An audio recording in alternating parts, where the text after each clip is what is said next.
হরে কৃষ্ণ। গুরুদেব একদিন গল্পচ্ছলে মৈথুন সাধনার একটা জ্বলজ্বন্ত উদাহরণ দিলেন। সেই গল্পচ্ছলে যে উদাহরণটা গুরুদেব একদিন আমাকে প্রদান করেছিলেন, সেই গল্পটা আজ আমরা আস্বাদন করব। গল্পটা কেমন? গুরুদেব বললেন যে মা বোনেরা যখন দুধ জাল দেয়, খুব লক্ষ্য করে দেখবেন, এখন তো গ্যাস এসেছে, কিন্তু ইতিপূর্বে যখন গ্যাস ছিল না তখন কাঠের জালে কড়াইয়ের মধ্যে দুধ জাল হতো। তো দেখবেন মা বোনেরা দুধ জ্বালানোর সময় একটা চামচের পাশে একটা বাটিতে একটু ঠান্ডা জল নিয়ে মা ঠাকুমারা দুধ জাল দিতেন। তো দুধ জাল হচ্ছে, দুধ জাল হতে হতে কোনো এক সময় দুধ ফোটার উপক্রম হয়েছে এবং কোনো এক সময় দুধ ফুটতে আরম্ভ করেছে।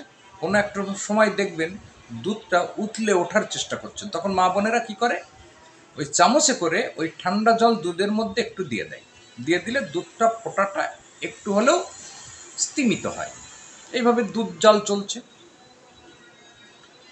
একটা সময় দেখবেন যে ওই জল দিয়েও আর দুধ ফোটানোটাকে রোধ করা যাচ্ছে না। তখন মা বোনেরা কি করে, যে চলাকাঠটা দিয়ে জাল হচ্ছে দুধ, সেই চলাকাঠটাকে বাইরে টান দিয়ে বের করে দিয়েছে। আগুনের তাপ কমে গিয়েছে, দুধটা ফোটা কমে গিয়েছে, দুধ উতলানো কমে গিয়েছে, দুধ উতলে পড়াটা রোধ করা গেছে। গুরুদেব বললেন নারী পুরুষের সঙ্গমের স্বরূপটাও এমন। কেমন? একজন নারী আর একজন পুরুষ যখন সঙ্গমে লিপ্ত হয়, তখন বীর্যস্খলনের প্রাক মুহূর্তে কোনো কোনো পুরুষ 1 মিনিট, 2 মিনিট, 3 মিনিট, 5 মিনিট সঙ্গমে লিপ্ত থাকে, যত সময় না পর্যন্ত চরম সীমায় পৌঁছানো যায়। এই চরম সীমায় পৌঁছানোর আগের মুহূর্তে সাধক বীর্য স্খলন না করাটাকে যদি মনের মধ্যে রাখে, গুরুর প্রদত্ত বীজ ক্রিয়ার দ্বারাই জপ করতে করতে নিঃশ্বাস প্রশ্বাসের গতিবেগকে কন্ট্রোলে রেখে যদি মিলন হতে থাকে, কোনো অবস্থাতেই যদি রোধ করা না যায়, তখন দেখবেন ওই চেলা কাঠের মতন, অর্থাৎ পুংলিঙ্গটাকে যোনি থেকে বাইরে বের করে নিয়ে এসেছে।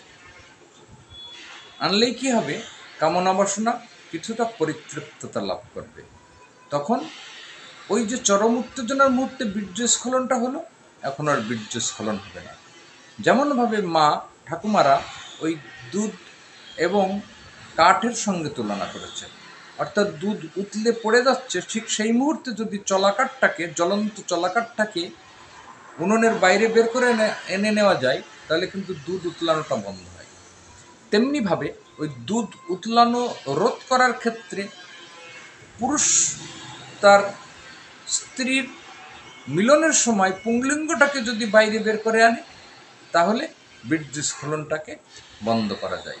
তাই গুরুদেব বললেন যে দুগ্ধ জাল এবং চেলাকাঠের সঙ্গে পুংলিঙ্গ এবং স্ত্রী জনিদারের যে সম্পর্ক, এটাকে একটু বিচার বিশ্লেষণ করলেই ব্রহ্মতত্ত্বকে উপনীত হওয়া যায়। কেননা সাধনার মূল উদ্দেশ্য, হিন্দু সনাতন ধর্মের মূল উদ্দেশ্য হলো ব্রহ্মবস্তুকে সংরক্ষণ করা। ব্রহ্মবস্তু বীর্যসত্তাকে যদি সাধনের দ্বারাই তার উপরে প্রভাব বিস্তার না করা যায়, তার উপরে বিচরণ করা না যায়, তাহলে তার ক্ষেত্রে ধর্মটা খুব অন্যভাবে ব্যাখ্যা হয়ে ওঠে।